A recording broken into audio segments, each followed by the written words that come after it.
All right, everybody. We're ready to get started now. Thank you for your patience. First of all, I'd like to thank you for being here. And this is going to be a really special masterclass, the biggest and the best one. So I'm glad you're a part of it. And I need to start by thanking someone who has sponsored this masterclass with food. I need to shout out Nia over in Frankfurt. Rosenfeld is his surname, Nia Rosenfeld.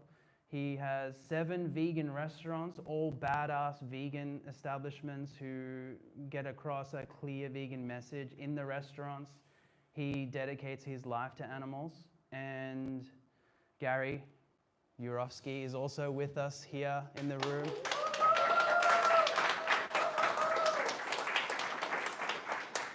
And it's obviously a real honor and a privilege to have you with us. At some point, we'll have Gary, of course, up here with me. We have a specific format that I think would work best to bring out the most and give the most value to everyone involved with Gary's participation here.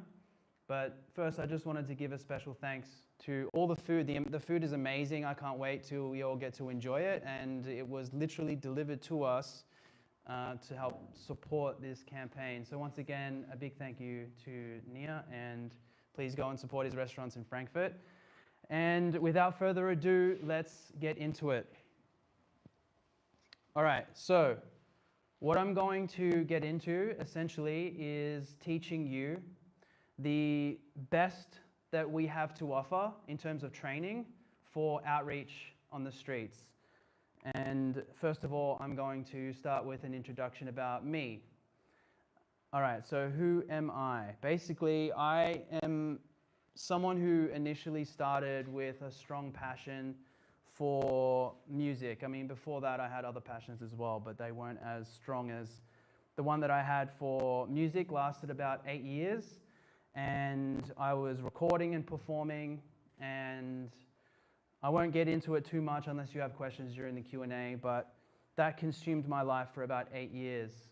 I moved on to developing more of a passion and understanding for human health, and it led me down a path of holistic health and plant-based nutrition. I ended up reading a book called The China Study, and it blew my mind, and I couldn't stop reading it. I read it like 3 or 4 times. And it made me really angry at the world, at how much we had been lied to. And I wanted to study nutrition professionally. So I went and started a bachelor's degree in naturopathy to become a naturopath. And I did that for 2 years. And then I became certified in plant-based nutrition through the E. Cornell and T. Colin Campbell Foundation program. And then after that, I was running a health brand for a little while, and then I was consulting and helping people with their health and nutrition. And then I moved on because basically I got sick and tired of trying to care about people's health when they didn't even really care about their own health. Okay, and then I started looking into veganism because I was already eating a plant-based diet, and then I stumbled across Earthlings, and of course this man sitting right here in front of me, I saw his speech, Georgia Tech, blew me away, and from that moment on, I became extremely passionate about the animals and what they were going through at the hands of humans. And from that speech, it not only made me vegan, but a vegan activist, and that's extremely important, and we'll get into this later on about what kind of message we're sending to people and what that leads to, because we're trying to convince people to become vegan, but we also want them to become vegan activists, not just vegan. And so that comes down to the way we communicate the message. So I understood and adopted veganism from that point. My initial activism that I got into was online, so you would find me at that point in my life arguing with everybody in the comment section. Okay, any vegan post that I found where I saw any non-vegan talking shit, you would find me. Then I started getting out onto the streets. My first thing that I did out in the streets was volunteering with a local organization called Animal Liberation Victoria. Victoria is the state I'm from. And that organization did a outreach model called pay-per-view. That was kind of the concept. So we were paying people $2 to watch a 4-minute clip. Okay, and this is back in 2015. Okay, so that went pretty good, but I noticed that people would just donate their money back to us out of guilt, and then they felt like they were paying the guilt away. Or when you get to the outreach part, they just didn't really want to hear it, they just wanted to run away. So I was like, why? This isn't working. So I stopped doing that. I also heard one person, and that was enough, saying that they went and bought KFC with that $2. And I was like, what the? That defeats the purpose of what we're doing here. So I stopped doing that. Then I started outreaching and doing my own sort of thing. And I went out. One of the things I distinctly remember was going to the Melbourne Cup. Has anybody heard of the Melbourne Cup? Yes. Yeah. It's the biggest horse racing event in Australia. And it attracts people from all over the world. And, you know, people get dressed up in suits and they wear their fancy hats and everything like that. And it's ridiculous. And I am ashamed that I actually participated in one of those as well when I wasn't vegan. And then I made a song about it as well. The song's pretty tight. But then when I was active for the animals, I also have a video on my YouTube channel where I was standing in front of the Melbourne Cup confronting people that were walking out. And I was outreaching them. And I actually have a clip that video I could show you guys if you're interested during the Q&A. And then I started getting frustrated, and then I met Asal at roughly around that time. And the frustration was building after going to protests and sort of just holding signs, you know, either silently or screaming or, you know, the pay-per-view stuff that I told you about. It all just felt frustrating, like it wasn't working. It wasn't working well enough.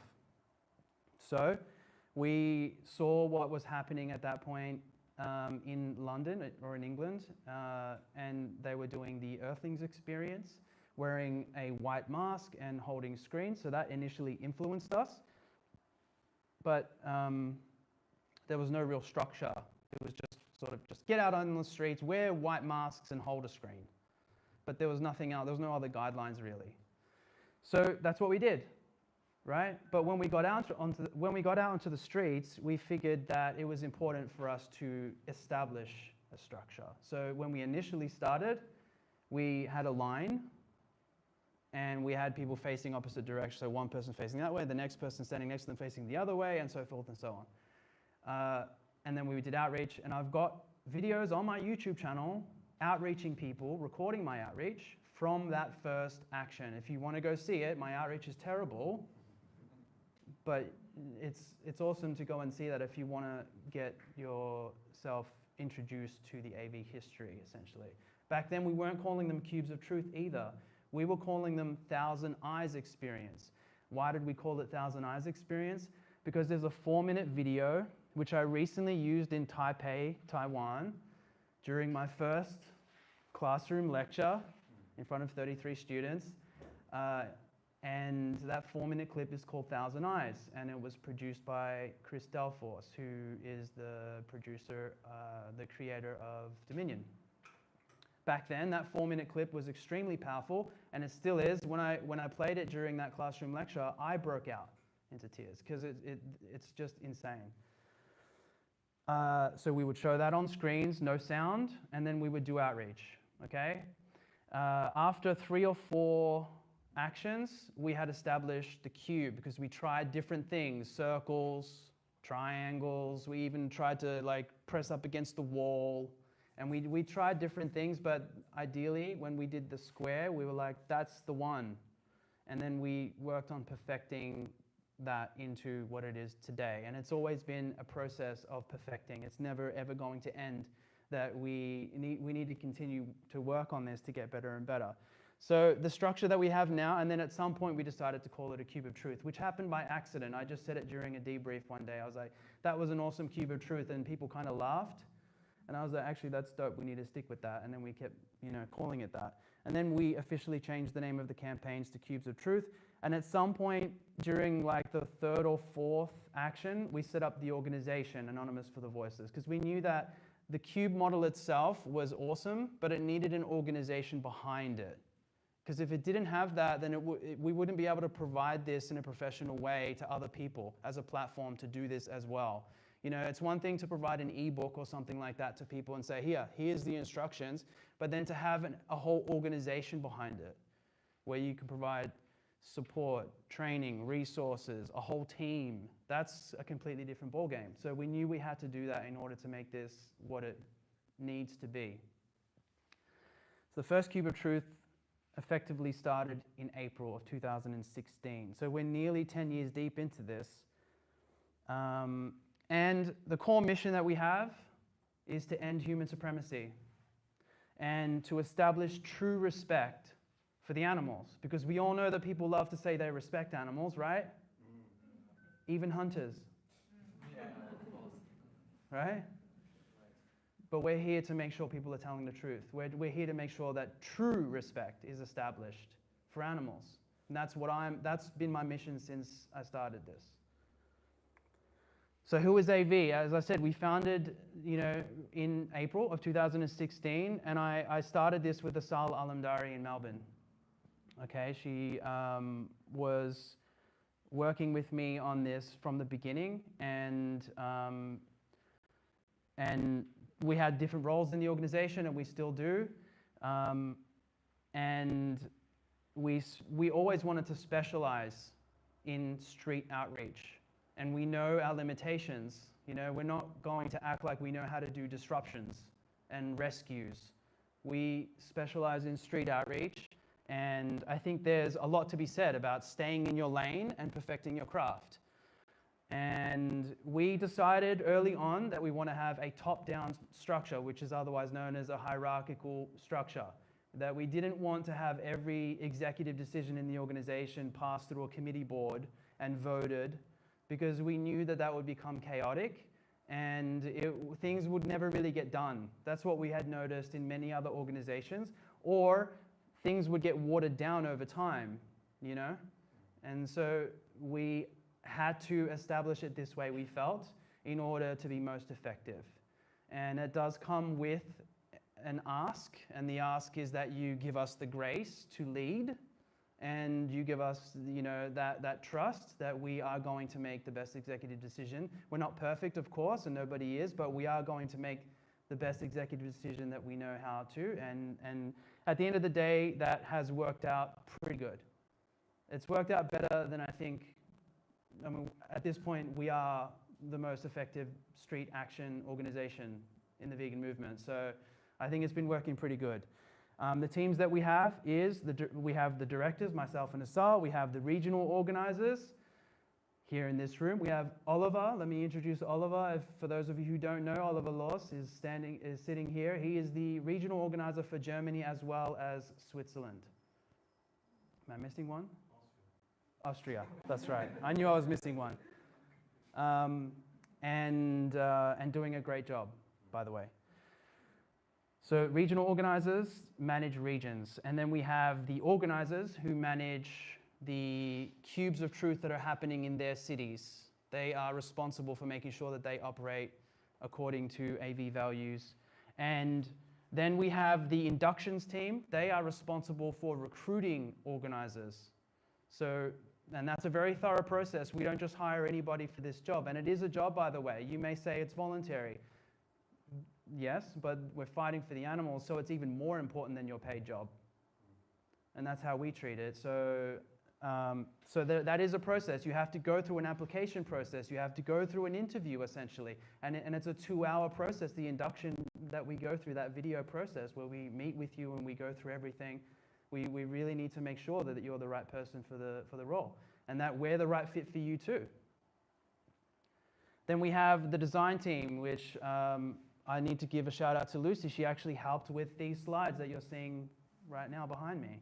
So thank you, Lucy. And then we have the IT team. And some of you are sitting in this room, but we also have some other people from around the world that are helping with IT stuff. We've got social media, which at the moment is fragmented. It's mainly just me managing the social media, and I don't have a lot of time, so that's not done most effectively. And then we have like I said, chapter organizers. And then we have those of you who show up to the cubes, volunteers who are there to be active according to the protocols that we have and the structure that we have. And essentially, we hold an abolitionist stance against all forms of animal exploitation at the hands of humans. The AV culture that we have is that we have a 360-degree feedback culture, meaning that we are open to constructive feedback and suggestions given through the appropriate chain and channels of communication. So you have to be respectful, don't be an asshole about it, and we will listen, guaranteed. So Asal and I make the executive decisions, but we are not just making decisions based on our own thoughts and our own brains. We're listening to everybody always. We have a call-in culture. A call-in culture means that we are essentially communicating feedback privately and compassionately rather than criticizing someone in front of others. So we want to create a supportive environment where feedback is appreciated from both parties, right? You need to be comfortable with giving and receiving feedback in this organization, otherwise how can we grow? And we are obsessed with development. There is constant and consistent development in the organization. We are loyal to tried and true methods, which means that we are not going to prioritize dogmatism and ego when it comes to what is most effective. We have to be dedicated to what is most effective in an objective manner, okay? And we take the task of being most effective most seriously. So in this masterclass, we're going to get into the following things: veganism, the outreach philosophy that we have, do's and don'ts, 3 core principles, and 4 control points. And then we'll get into the flowchart, which is something you can just easily follow when you do your outreach, because I know that a lot of you are going to be wondering, what exactly do I say and when do I say it? So the flowchart will take care of that for you. We've got you covered. And then we're also going to do a special segment where we'll involve Gary in a big way so that we can get the most out of this workshop together, okay? So let's start with the most important thing, the basis of our communication and what we should all be aligned on, because when we talk about vegan outreach, we need to start, what is veganism? I mean, this is what we're communicating to people and this is what we're trying to convince people to do, but what even is veganism? In 1949, Leslie Cross pointed out that the society lacked a definition of veganism. He suggested the principle of the emancipation of animals from exploitation by man, later clarified as to seek an end to the use of animals by man for food, commodities, work, hunting, vivisection, or by all other uses involving exploitation of animal life by man. And so it was then delivered as a short one-line sentence, the doctrine that man should live without exploiting animals. Obviously that language is outdated. No one says doctrine anymore, or man, like that. So we would define it as the ethical principle that humans should not exploit other animals. Does that sit well for everybody here? Mm-hmm. Does anyone have any contention with this? Well, we had a long discussion in the organizers group about this. The thing that I like the most about that discussion is that I think it does make sense to talk about the objectification of animals. Yeah. That I think can really clarify what's wrong. Mm-hmm. I know we could get into this and it could be a long debate, but I'm not going to be particularly mad at you if you add objectification to this, but this is the definition that we think is most accurate. Hello. Take a seat. And so to further expand on this a little bit more, being vegan essentially means rejecting the exploitation of other animals. Rejecting is an important word, I think, because it implies that you have to be active as well. Okay? You rejecting it is an action, actually. It's not just saying that you're vegan. It's also speaking up for the animals in some way, shape, or form, especially in situations where you can see animals being exploited by others, perhaps. Veganism has nothing to do with human health. In other words, human rights. It is your right to take care of your health. It is your right to be well. Well-being is a human right. Does that make sense? So when you talk about human health to people in the context of veganism, you're actually now talking about human rights. That's something that I had to learn because the obvious thing is that we were talking about health for a long time in this movement to non-vegans in order to convince them to be vegan, and that's understandable. But I realized, and I think a lot of you also realized, that at some point, we have to understand that this is not about humans and their health. It's not about the benefits that humans get out of this. It's also not about the environment. We're not environmental activists, right? We're activists that are specifically working to address the plight of non-human animals at the hands of humans. That's the issue that we're addressing, and it's the biggest issue in the world. We actually don't need to attach any other issues to it. We don't need to attach environmental issues to it because it's already gargantuan.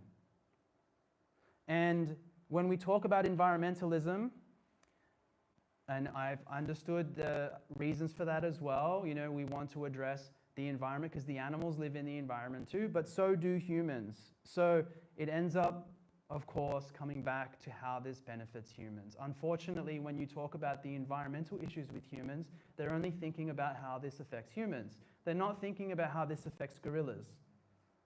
Make sense? And this is also not about affection for animals or love for animals or positivity. And when I read that, I think of one specific occasion where I had some volunteers showing up to a cube saying, "Are we just here to show positivity and spread love?" And I was like, "Are you kidding me?" And this is also not about a reduction of suffering. Because if you play that game, you end up trying to live like a monk who brushes the ground before every step that they take in order to not kill any insects.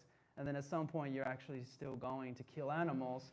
So it's not about a reduction of suffering. It's about not being responsible for the oppression and the exploitation of animals, essentially. That's really what veganism is about, according to the original definition, not our own.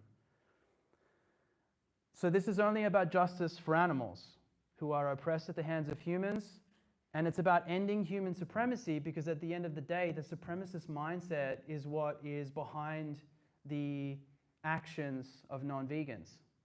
That's the root of it. And then what is vegan outreach? So vegan outreach is speaking up for the victims in the same way that you would want to be spoken up for if you were in their position. And that's the same way that we would treat any injustice whereby there are victims involved. You would speak up for the victims in the same way that you would want to be spoken up for. Otherwise, you're not doing justice for the victims. It's just that simple. You are essentially being a medium of truth on behalf of the animals and enacting change by prioritizing the victims and not the oppressors. If you aren't speaking up for the animals in the same way that you would want to be spoken up for, then you're not doing justice for the victims.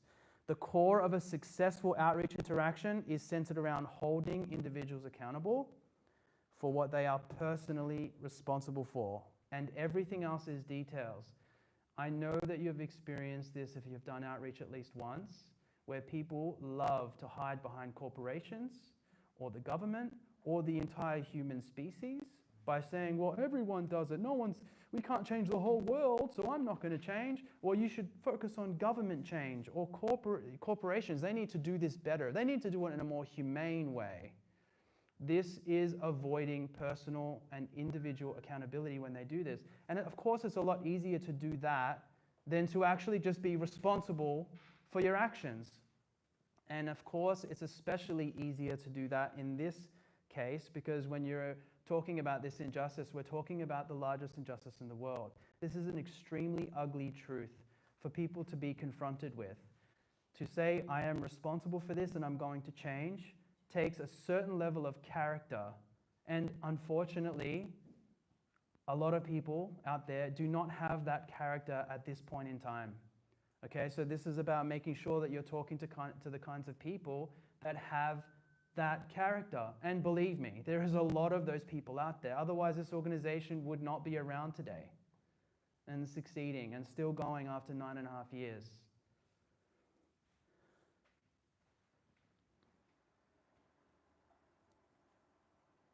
Veganism is not about love or compassion. It's about justice. So if it was about love and compassion, then that means that your rights, or when it comes to justice for you as an individual, that would come down to how likable you are or how lovable you are.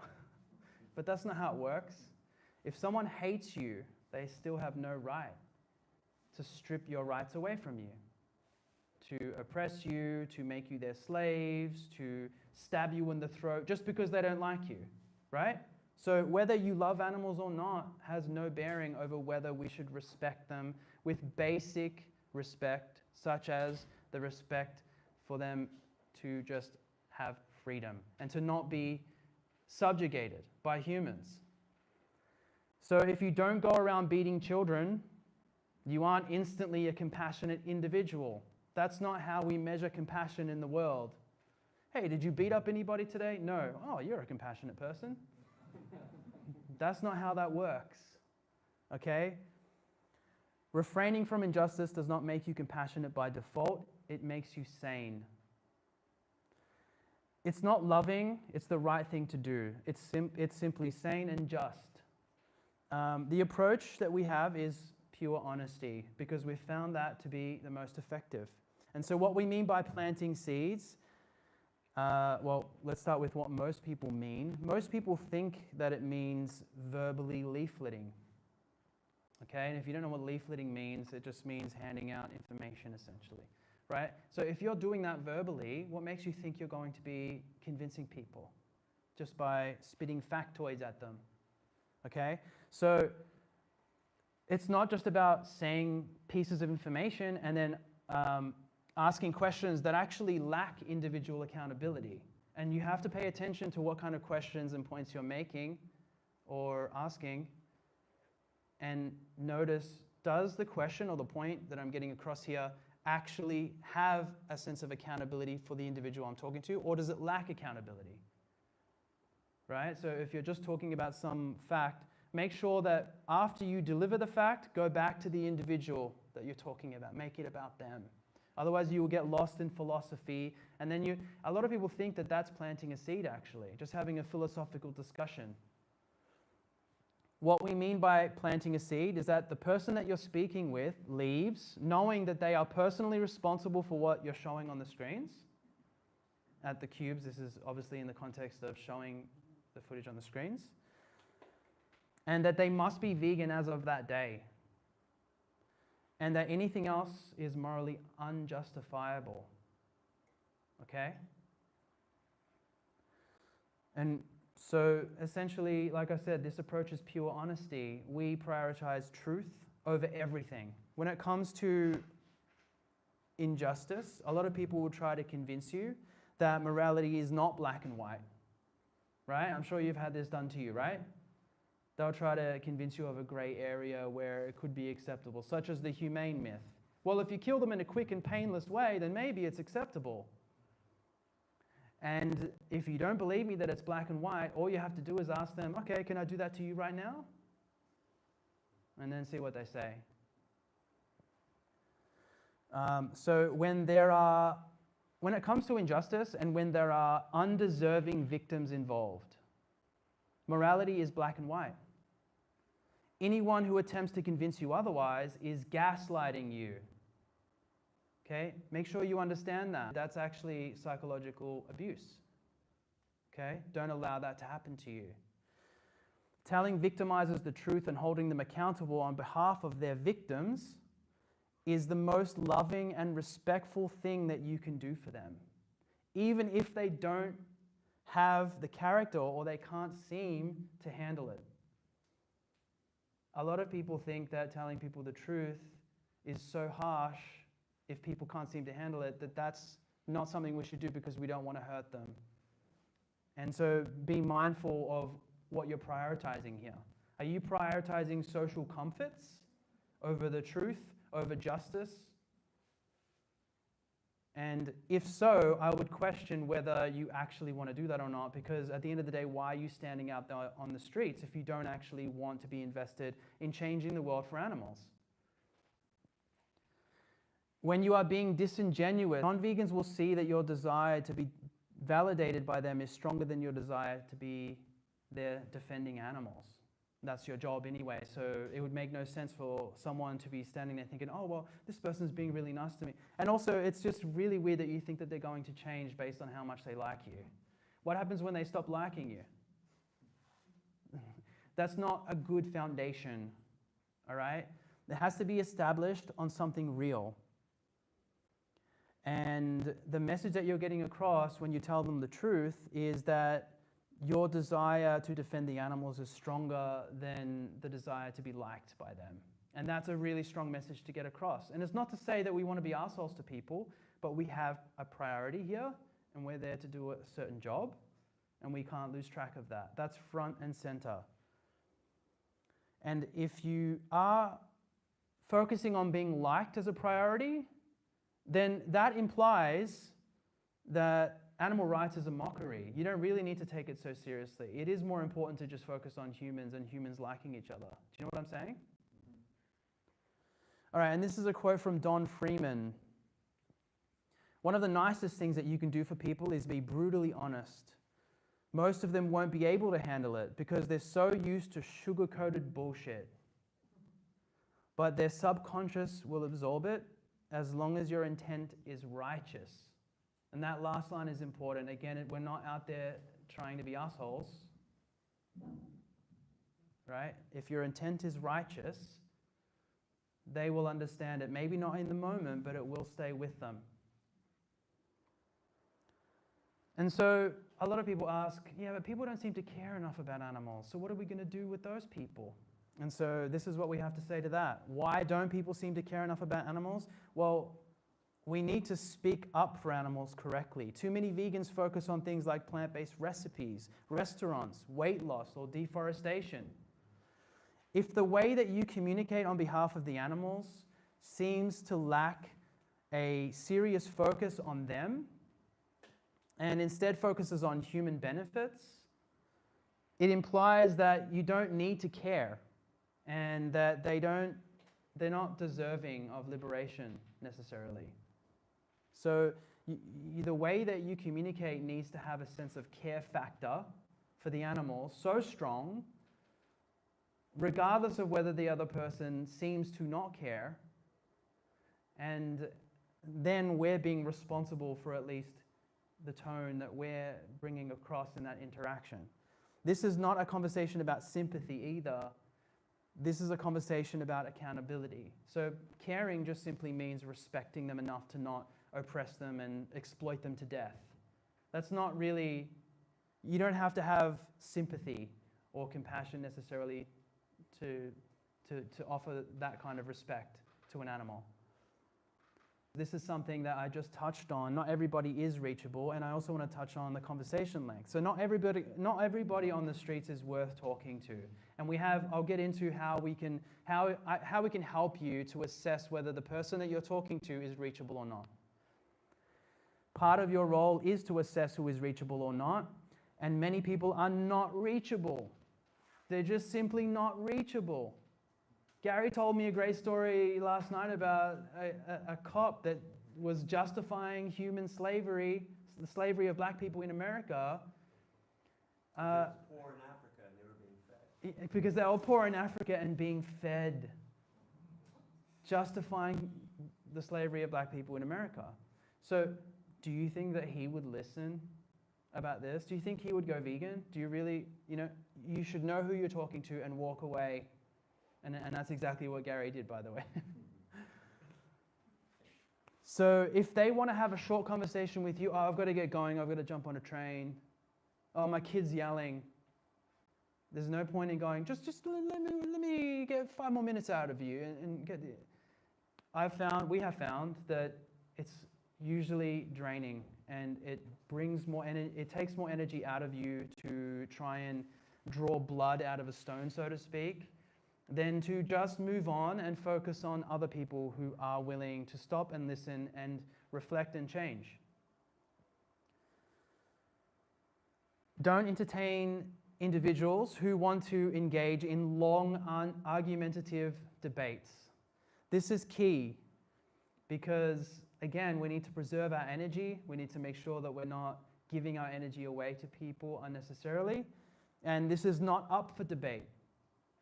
This is simply not an argument that we are willing to entertain beyond having a simple back and forth on up to 3 points. I'll get into the 3 strikes protocol that we have, which helps you a lot with maintaining how long you spend with people and giving people a fair shot, because sometimes they offer argumentation just because they saw it on the internet and they want to see what your response will be, and maybe they haven't thought deeply about it and they want to figure it out, so they kind of throw shit on the wall to see if it sticks, you know?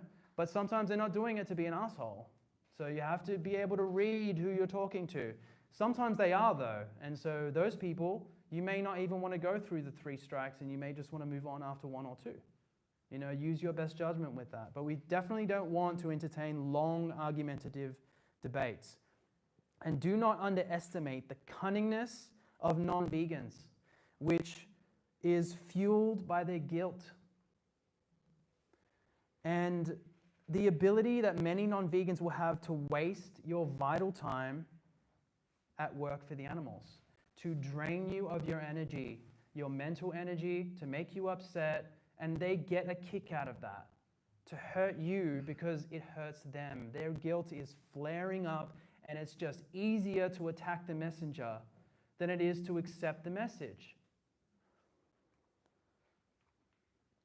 All right, so the Socratic method. Socratic questioning is not an approach in and of itself. It's a communication tool that we use within our approach, where we ask questions that lead the bystander to their own conclusions. He had this communication tool that he shared, which is based on asking questions as opposed to making statements. So you shouldn't do this throughout the entire interaction, but it is a good thing to know that this is effective in many circumstances. For example, pardon me, step 1, hello, how do you feel about humans exploiting other animals? So that's the opening question. Imagine if we started with, hello, animal exploitation is wrong. Statement. The question is more effective because it gets them engaged in the conversation. It leads them to their own conclusions. But it's also obviously a loaded question, and there's nothing wrong with that, by the way. Step number 2, do you agree that we should respect other animals? Step number 3, can you truly respect animals if you still consume their flesh, milk, and eggs? And the reason why we go to that question is because that's the thing that most people are responsible for when it comes to the exploitation of other animals. It's the consumption of their flesh, their breast milk, and their eggs. That's about 98% of the exploitation and the oppression that humans are responsible for when it comes to other animals. But then we get into, obviously, context, right? We get into the other forms of exploitation, and even on the streets, in the footage that we showed, some of the footage shows fur farms and other forms of exploitation. So we do provide them with the full context, but it's important to ask that question about flesh, breast milk, and eggs, because if you can get people convinced on that, it's easy to convince them on fur and leather and animal testing and anything else. When we're doing outreach, why is far more important than how. So it's not to say how is not important, but it's far more important. If you can convince people on why they need to be vegan, you don't need to spend much time at all regarding how. But how do I get my protein? Oh, it's not convenient. Oh, it costs too much. Oh, my family will give me greasies when I'm sitting at the table. Okay, but at the end of the day, do you really want to be responsible for exploiting animals to death? Is that something that do you want the blood on your hands? Because that's essentially what you're responsible for. So if you get them convinced on why, that is the driver to how. How is actually, a lot of the times I don't even get into it at all. Because I know that if I empower people by speaking to them like adults and speaking to their intelligence and knowing they can figure it out, if I just give them a simple instruction of going to Google or using ChatGPT and asking any question you have regarding anything you might be challenged with, they will be able to figure it out. Plus, we give them a card at the end of the interaction, which sends them to our website. This one here. For this campaign, we'll actually have a different link on there, but it's the same thing. And that gives them all the resources they need. It actually sends them to a link with everything they need, and then we also empower them, like I said, with giving them the basic instructions of just asking Google any questions that you have, or ChatGPT. It will answer the questions for you. Whereas a vegan restaurant near me, 10 different options immediately right nearby, you know? So, or recipes. Oh, my favorite recipe, how do I make that vegan? 4,000 recipes, you know what I mean? It's just like insane how much we have at our fingertips right now, so we don't need to play this game of holding people's hands like babies and coddling them towards veganism.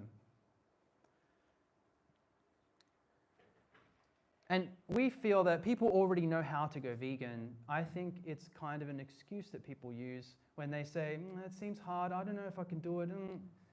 It's playing the victim in a way, you know? Oh, poor me, I can't say no to me. Like, I can't just pick the vegan option at the grocery store. Why is that so difficult? It's really an excuse. With the availability of all these things at our fingertips, it is an excuse. In order for people to feel the need to become vegan, they need to be held accountable for why they should do it. Personally accountable.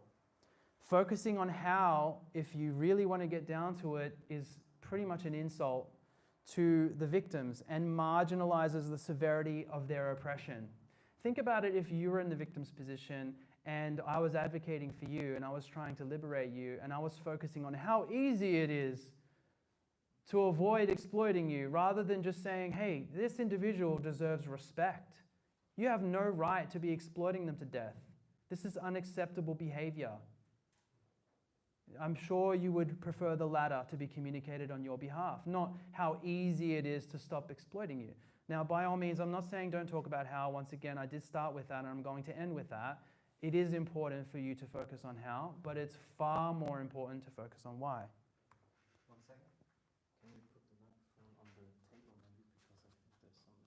Oh, damn. Should we love to have it? Is that good? Is that better? Yeah, okay. Thanks. Yeah. I'm glad that we made that adjustment instead of continuing like that. All right, so a lot of people say, hey, we should let vegetarians off the hook. They're on our side. They're so close. Or they... What's that? Yeah. Or people, what I find is like vegans who have a vegetarian friend and they just never hold them accountable because they're like, oh yeah, she's veggie, so we're basically the same, you know? My girlfriend was actually vegetarian when I met her, by the way. It took 2 days for that to change. Actually 1. Oh no, well it was like 2, yeah, 1 or 2. But that's the kind of character that we're looking for, right? That's one of the reasons why we were able to forge a relationship based on her character. Otherwise, I don't think it would have worked. But when vegetarians say, "Oh yeah, I'm vegetarian, so you don't need to outreach me. I'm on your side," right? And it's easier to do that to avoid accountability. A lot of Indians do this too. Yes, I'm a pure vegetarian, or I'm vegetarian my whole life, whatever, you know.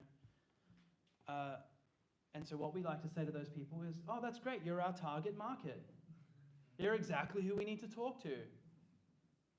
And then, you know, we get into exactly how responsible they are. And by the way, we usually go into dairy and eggs with vegetarians, but I think that it's important to just talk to them like any other non-vegan and not focus on dairy and eggs. This is something I specifically want to say during this masterclass, which I haven't said in any others. I get the reasons why we want to focus on dairy and eggs, but they're usually also wearing leather products. And in fact, there's still human supremacists at the root of all of this. Behind everything is just that view that animals still exist for our purposes. And they're usually not eating flesh with some delusional premise that they're defending or protecting animals, or they're doing it for their own health reasons or because they just don't like eating meat because it's icky. It's something along those lines, but it's never usually because they're aligned with actually respecting animals properly. They might sometimes say that that's why they're doing it, and in that case, great. So then outreach them like any other non-vegan, and they should go vegan, essentially, if they really do align with respecting animals.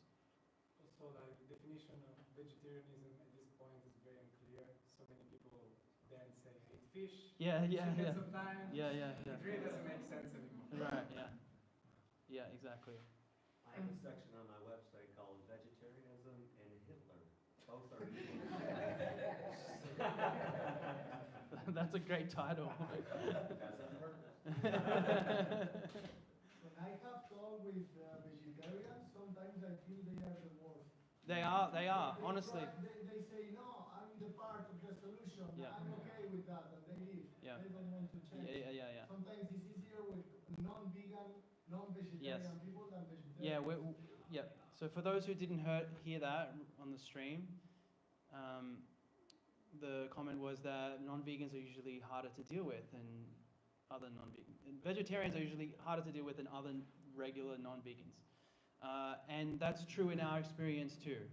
Because they're pompous, right? They have this sense of arrogance, like they put their nose up and like, you don't need to talk to me. And sometimes I hear them say, how long have you been vegan? Well, I've been vegetarian longer than you. Yeah, and you've been missing the point the whole time. Okay. And so, yes, if you, again, I go back to the reachability thing. If you are wasting your time with those people, just move on. Just move on. But yeah, I think that we need to actually speak to those kinds of vegetarians with more vigor than we do with anyone else, right? How dare you carry yourself around like you are an animal defender, like you're an animal person of some kind, acting like there's some fake version of veganism that exists. That is perpetuating a massive problem. Vegetarianism shouldn't exist. It should never have existed to begin with. I just don't even understand why avoiding one form of animal exploitation there's a thing for that. Why is there a name for that? So this is the point that I've been making in all my masterclasses, and I don't think I'm going to stop making it because I think it's just too profound and it really does drive the point home. Raise your hands if you don't know what the paleo diet is. Paleo diet. You've probably heard of the carnivore diet and all these other, yeah? Okay. So paleo was a trend that started a long time ago and it's still got some traction, but now it's sort of changed shapes and forms to the ancestral diet or the carnivore diet and all this stuff. But paleo is a specific kind of diet that avoids all forms of breast milk from cows. So no cheese, no milk, no yogurt, nothing from a cow. But they'll eat the cow. They'll eat their flesh, but they won't consume any of the breast milk because they believe that cavemen didn't do that, which is just insane. Because why wouldn't they do that if they were viewing them as a resource? But regardless, they believe that. And so so they avoid one form of animal exploitation. Would we say that paleo people are on our side and they're closer to our message? Would we treat them like vegan/paleo? You know how you go vegan/vegetarian, like always put together in the same fucking sentence? Would we do that with people who follow a paleo diet?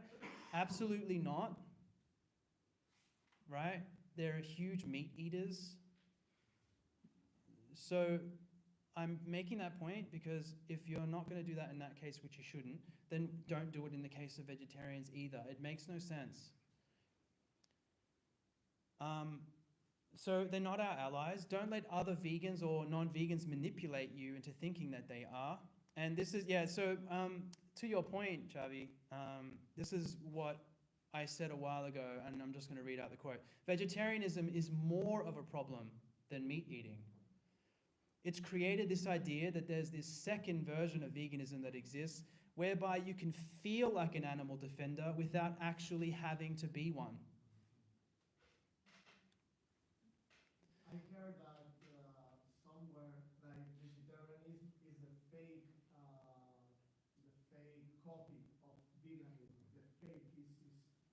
the substitute. Yeah. If it wasn't for the Vegetarian Society, veganism wouldn't exist. So they removed themselves from the Vegetarian Society, Leslie Cross and all of them, to create the Vegan Society because it wasn't enough. Yeah. Yeah, and that's usually how justice movements start.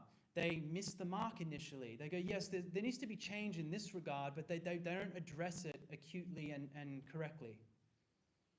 So, moving on, okay? So one thing I want to get across here is based on my experience. I have experience working in the sales world. You know, when I was younger, I entered into the sales world, and it was a way for me to pay my bills. And I developed a lot of skills, and I had a lot of really profound experiences doing that work. I started out knocking on people's doors at 18 years old and doing sales like, hey, I was trying to change their home phone plan and their internet plan over to what I'm selling. Can you imagine how hard that was? People slammed their doors in my face, right? It was the hardest form of sales there is. And I did that for 3 years. At one point, I was managing a team of 7 or 8 people and training them on how to do it. And then when I came into outreach, I'm thinking, well, this is about convincing people, so maybe I can carry across what I learned from sales into this. But then I learned that I was actually doing a lot of bullshit that doesn't work, in fact. And so always remember that you will never have a 100% success rate with vegan outreach, okay? Be okay with that. Accept that. Do your best and let the universe take care of the rest. When you have that mindset, you can do this for a very, very long time. There is no magic set of words to use during outreach that will make someone go vegan necessarily. If they're ready, they'll listen and change. If they're not ready, they won't. And I'm basically repeating the sentiments of this great man in front of me, because he said this in Bologna, Italy in 2012, which was 4 years before AV started, I believe. Is that when you were in Italy? And you said it best. You know, you've even pleaded with people on your hands and knees. Look what it's doing to me as your fellow human. Can you please stop? And they would say no. And I've had the same experience. I've gone to the deepest extents of communicating this with people, and they just won't change. I've spent 30, 40, 50 minutes with people, and they just won't change. My family, I've spent so much time outreaching them. My brother, who people think is my twin, he apparently loves animals. He's always loved animals more than me. He'll be in a conversation on the phone, walking through the streets, and he'll see a dog. 1 minute, he'll interrupt the phone call, switch his phone to camera just to take a photo of the dog. And yet he just doesn't get it. He just doesn't seem to understand this. He says he does, but he's still not vegan, and it drives me mad. And at some point, you just have to realize there are people who are reachable and people who are not. And it's just that simple. Your function as an activist is to hold the individual that you're speaking with accountable for the exploitation of other animals that they're responsible for. It's that simple. I know that I'm repeating the accountability point a lot, and there's a reason for that. We've found that to be the core thing you need to be focusing on. Individual accountability is the key.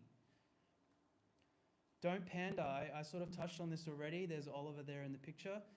Pandering is when you are over-agreeable or disingenuous during your outreach for the sake of being listened to or engaged with or being liked. Pandering will cause non-vegans to lose respect for you as an activist. You will lose control of the conversation as well. And that's an important thing. You need to make sure that you're in control of the conversation, not them. And it is always one or the other. It's not neutral. Non-vegans will manipulate you, and this is something you really need to be aware of, okay? Non-vegans will manipulate you into thinking that they've gained respect for you or that what you're saying is working. Oh yeah, that's interesting. Yeah, you've given me food for thought. Because they are glad that you're not holding them accountable for the obvious murdered cows and pigs and chickens and turkeys and fish in the room. Okay? That's what's really going on. When you just talk about factoids and philosophical points, oh, that's interesting. Oh, never thought about that before. You're avoiding individual accountability. It's just food for thought, right? But are we there to deliver food for thought, or are we there to get across a call for action? Is that a great story? Please, yeah, please. Oh, that would be great. University of Akron. Actually, G, can you come here and use this mic? University of Akron, what he's talking about, the kid is pandering to me. And I had a bullshit meter. Everybody does. I just know when somebody is just full of shit. And he's trying to get me on his side by telling me that he's a vegetarian. I'm hearing what you're saying, man, but you're just being too harsh with everybody. And I actually walked out into the crowd. I leaned over on his desk like this, and I said, "You're a vegetarian?" "How long?" Like 3 years. I said, "Really? What's your favorite food?" "Oh, carrots." I said, "Carrots? I like carrots too. That's your favorite food?" I said, "I come to Akron 6 times a year. There's really nothing good to eat around here. Which restaurant should I go to?" Again, I know I'm right. Shockingly, I go, "Dude, can you just be honest with everybody? You're not vegetarian. Why'd you lie to everybody?" To my surprise, the guy goes, "Okay, man, I'm not." And the whole class got, "Oh, are you David Blaine?" I said, "No, the guy's full of shit." I said, you don't have a bullshit meter when somebody's trying to mess with you? So yeah, be aware of that. And people will try to get on your side just to try to get you to ease up on them. I didn't ease up on him. I made him the spotlight. So do that with them too. Always hold people accountable. That's a great story. I might have to pull you up for more stories throughout this. Dude, I have like 10 of them I could have told. I wanted to jump. Well, I have an idea of us going through this later, and then we'll break it down. But yeah, do you guys want a short break, or shall we continue for a bit? Are you game to continue? When's the next break you're planning? Then we can fix the audio. Okay, we'll take a 5-minute break. Bathrooms are over out there to the right, and then we'll come right back, okay? Yeah. Still recording. So just careful.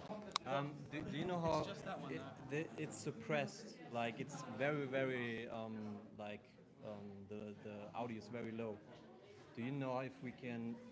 It's not this, is it? Because it's plugged in. Are you using both?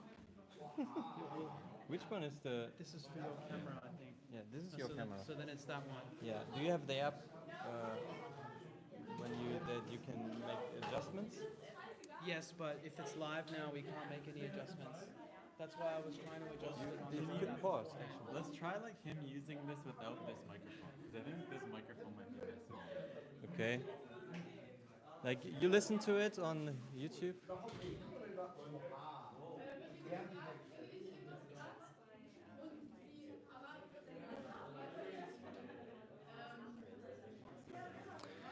Okay, I'm talking. Is that sound okay? Please in the chat let me know if you can hear me. All right. Is it crackling or is it normal? Is it loud enough?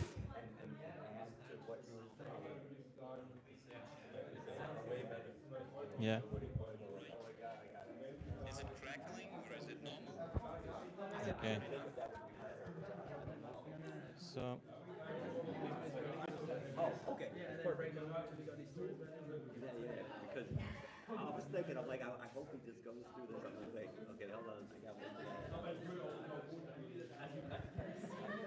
So no mic? So yeah, if you put it like this. Yeah, I can do that, but we'll get rid of this, yeah? Yeah, maybe a little bit, like you don't have Lower? to. Are we even using it right? Well, it's just for Hello? everybody Hello? in here to use it, yeah. I Hello? have been speaking into it, yeah. Can anyone hear us when I speak? Yeah. Yeah. Also like this? Another thing that we're all about is speaking boldly. Place yourself in the victim's position.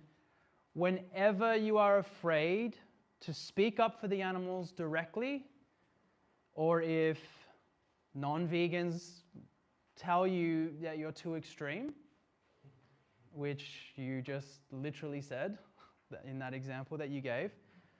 Place yourself in the victim's position and analyze your approach from their perspective. If you were in their position, would you think that what you're saying is too extreme?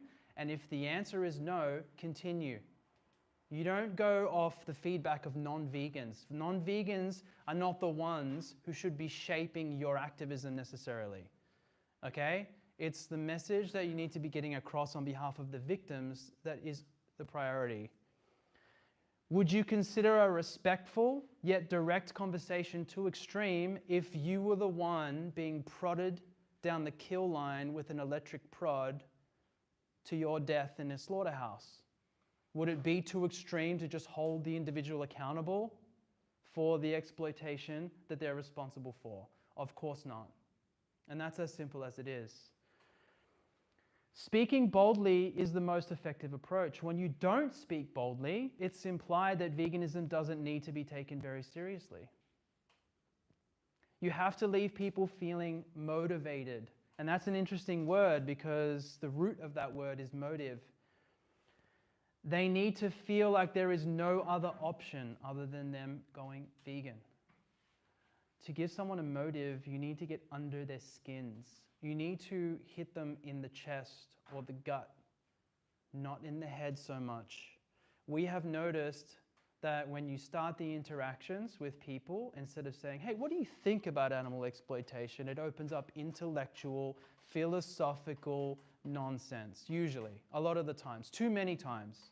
So we find it easier and much more effective to get into people from the beginning, to start with the feelings that they have towards this. Why? Because our brains are conditioned heavily since birth by this poison society that we live in.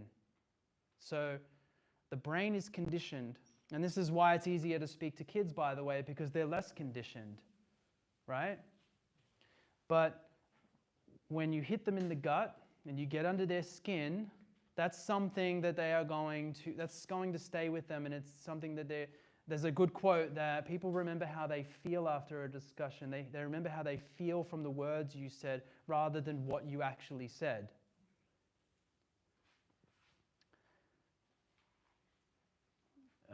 Now, this is also just to show you the growth of this organization. We used to have underneath our logo, animals, environment, health. That's basically the slogan of the vegan movement at that point in time. We course corrected. Okay, this was back in 2018 or early 2019. The animal rights violations are the only thing that is completely unjustifiable and should be the only thing that we focus on during the animal rights outreach that we're having. Now, when I say animal rights, essentially, we're just talking about basic birth rights here. The right to liberation and to not be subjugated and controlled and exploited to death by another individual or another group of beings. So that's all we're really addressing here. And that's, again, a big enough issue. We don't need to bring in anything else. Non-vegans may seem responsive to the health and environmental message, and that is likely because they're trying to deflect from the obvious and avoid being accountable for the murdered elephant in the room. I know that I've sort of already covered this, but it's important that you really understand these points. We don't even know if the environmental and health stats are correct. Let's be honest. I remember feeling like an absolute fool getting out onto the streets talking about animal agriculture being the #1 driver for climate change. And then all of a sudden I see Joaquin Phoenix getting up and giving his speech when he won an award for his involvement, I think, for his role as Joker. He said it was #3. It was the 3rd largest driver for climate change. And I'm like, well, I feel like an idiot. And where am I even getting my stats from? Initially, it was from Cowspiracy, the documentary. And I'm not trying to trash them or anything. Maybe it was correct at the time, I don't know. But the whole point I'm trying to make here is that you're not an environmental scientist. And even if you are, what business do you have bringing that into veganism? When you're having a discussion about the plight of other animals at the hands of humans. Environmentalism is a separate discussion, and you don't need to be focusing on these kinds of statistics. Now, I'm not saying at no point in the conversation should it be relevant, because it might be relevant at some point to say, no, you're actually wrong saying that there's no environmental impact. In fact, from what I understand, it's one of the largest drivers of climate change. There's nothing wrong with saying that. But as long as you then bring it back, reel it back to what this is actually about, and don't keep it there. Don't let it stay in the environmental discussion, because you will ruin it. Activist here, Mika, is saying that sometimes she'll say that by abusing the environment, we abuse the animals twice over. But my response to that would be that we are essentially talking about what benefits humans as well in the same breath. And so that's why I've stopped doing things like that, and why I would also suggest that you stop doing that. And I think that it's important enough, that the animals are important enough to just focus on what they're going through at the hands of humans, and to not talk about trees and water and air. Oh, and this is another point I need to make. Let's face it, most of the people that you talk to are not even environmentalists. There was that statistic that was shared in the documentary Cowspiracy. 70% of people claim to be environmentalists. Based on what? They recycle? Even if you do happen to speak to an environmentalist, a real deal environmentalist, they will most likely feel like they're already doing enough. I've found that many times. People walking around, minimalists, walking around, yeah, I'm already doing enough. I'm not hurting the planet very much, so I don't need to. Oh, I only eat animals out of the trash. I'm a freegan. So if you feel compelled to focus on the environment or health when you're speaking up for the animals, think about why oppression should end from the victim's perspective. I mean, that's essentially, again, that's why we're there. It's just that simple. So how to respond to health questions, and this is valid. You know, some people might be concerned about their own individual health. That's fair enough, all right? Personally, I don't understand this. From a young age, I was always taught that fruits and vegetables are healthy for you. And then the protein thing, we've been bombarded with programming. Only entertain health arguments when the person brings it up. Don't just bring it up. Oh, by the way, if you're concerned about your health, don't worry, we've got you covered. The plants will cover all your nutritional needs. And that's it. And most people know that. So we don't need to assume that they don't know that.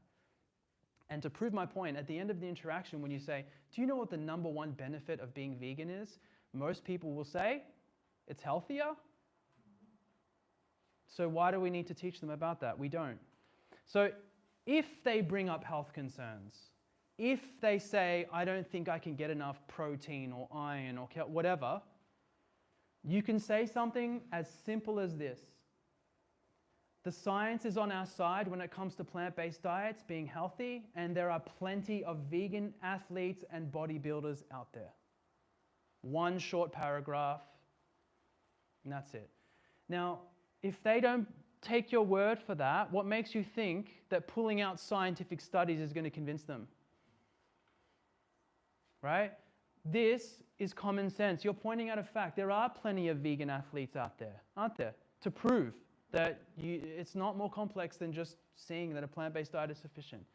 Based on that. Also the fact that we are talking to them. Another thing also, especially when, like, again, this isn't about health, but especially when you're jacked, standing in front, you don't have to be jacked, but you're living and breathing, you're living a normal life.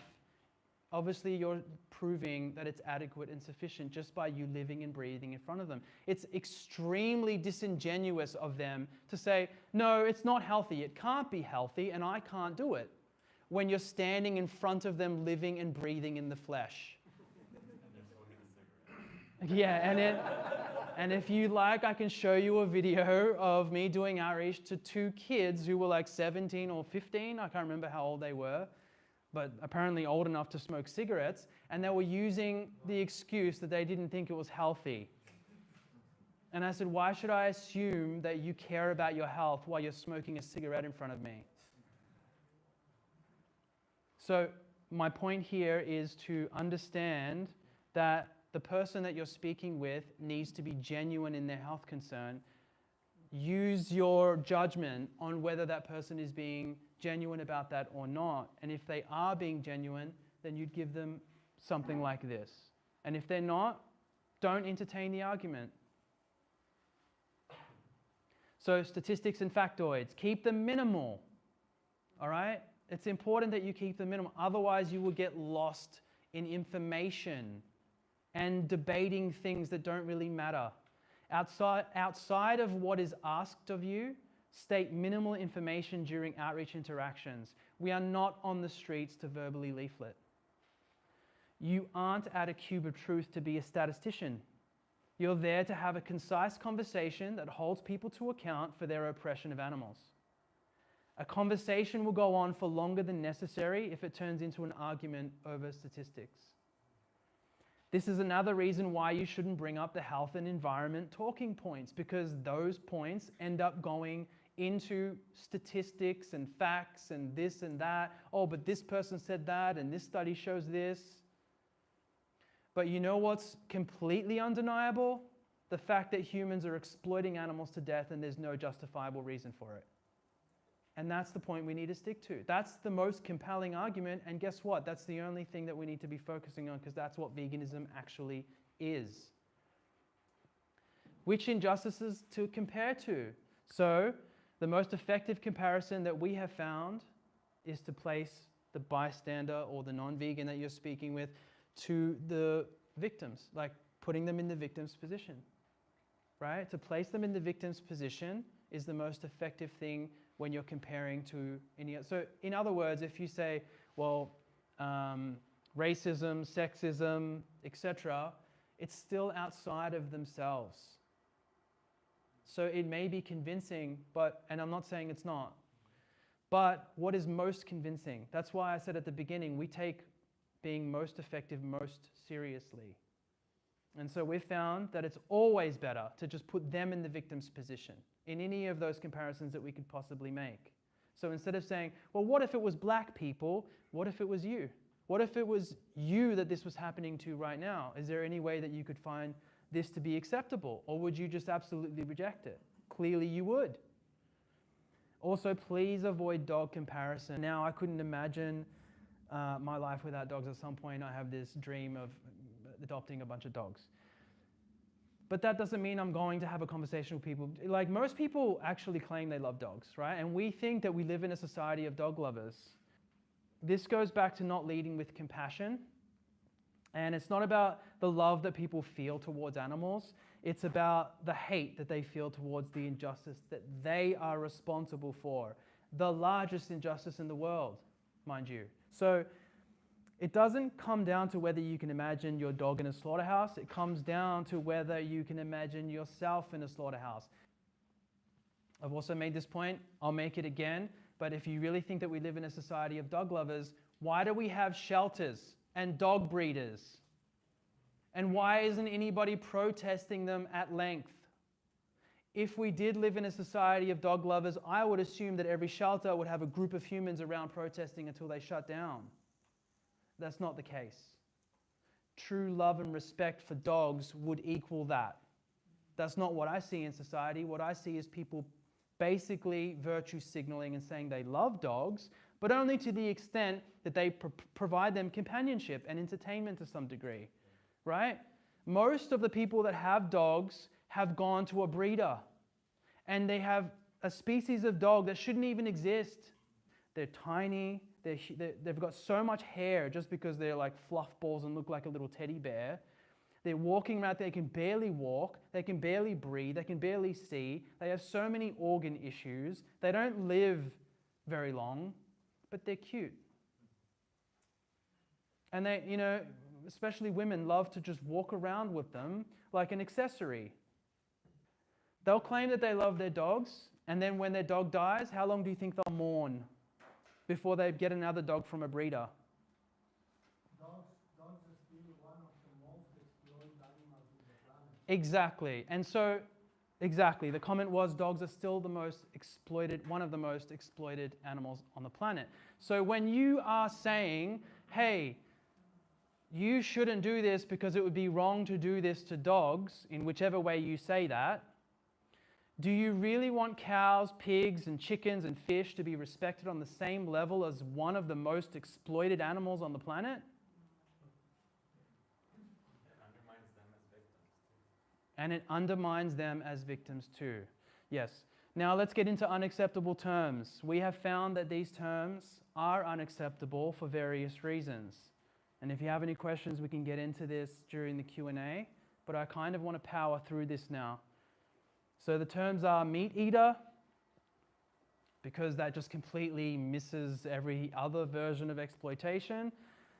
Vegan journey. Would we use the word journey after any other justice issue? My non-racist journey. Omnivore. I hate this term because it implies that there's some kind of instinct or natural impulse that we can't deny. Baby steps. We're not babies.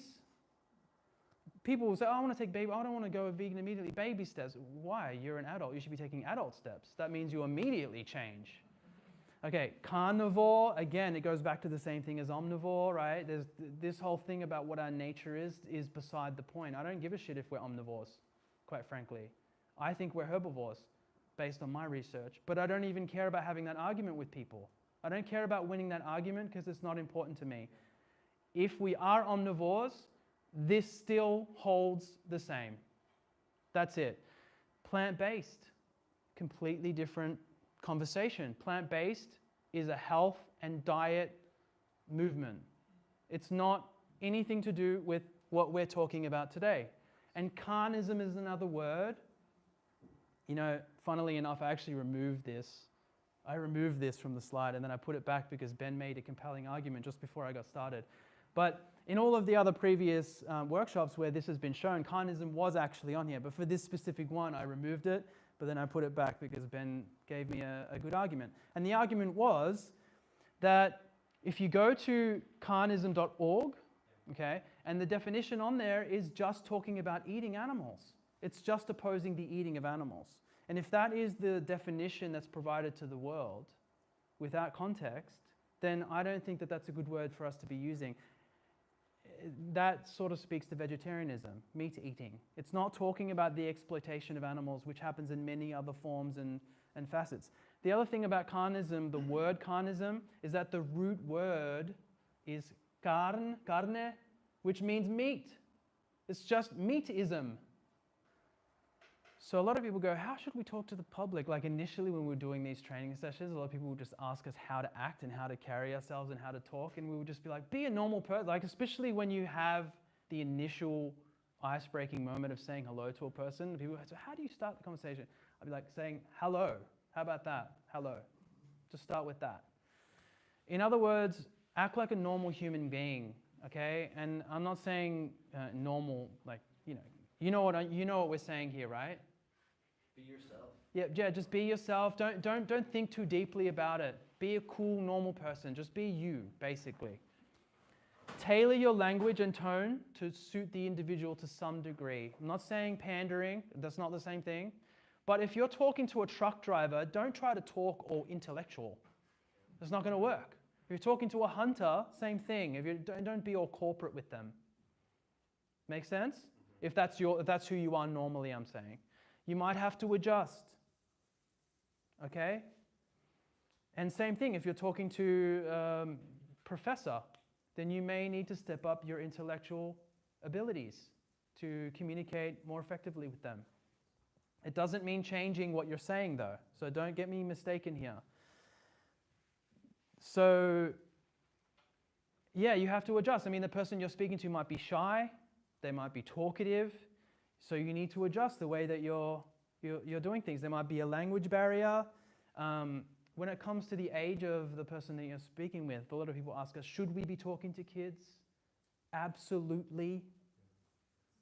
If I see any of you trying to usher kids away or block them from the screens, that is not allowed at Cubes of Truth. And if any of you think that that's traumatizing kids, think about what it's like to be raised having injustice shoved down your throat for years and then being programmed with human supremacy. That's abuse. Greater than any form of abuse, in my opinion. That's a great point. This was in Prague last year. So we like to, get down. You obviously, this is about adjusting. You want to get down to their level and talk to them. Obviously, you're not going to use big words. They're not going to understand. Yeah, you would simplify the language. Good, bad. What's that? Good and bad. Yeah, good and bad. Respect, kind. You don't want to hurt animals. These kinds of things you would say in order for them to understand. Yeah, I usually say, you don't want this to happen for you, right? Like, if you don't like this, then tell your parents you don't want to do this. All right, so body language, that's also important, right? I personally love to stand like this. It's not an intimidating stance, and it shows that I'm open, right? Actually, it's also like, it shows that you're not, when you're like this, it shows that you're guarded and defensive in some way, shape, or form. This, by the way, don't focus on this too much. Okay, it's just a small thing, but just something to take into consideration. If you're like this while you're talking to them, it maybe can come off as you being guarded and not really open to what they have to say, as well as, So, and yeah, and another thing about kids, I love it when I have kids in front of the parents and I'm talking to the parent, but the kid's listening. So even if the parents aren't listening, or they're making stupid arguments about plants having feelings, and they're not listening to my rebuttals, the kid's listening. And I have one interaction where I was talking to a guy, and I was like, he was saying, yeah, they scream. It's the same thing, killing an animal on a plant. It's the same thing. And I'd be like, really? I feel like you're leading a bad example for your.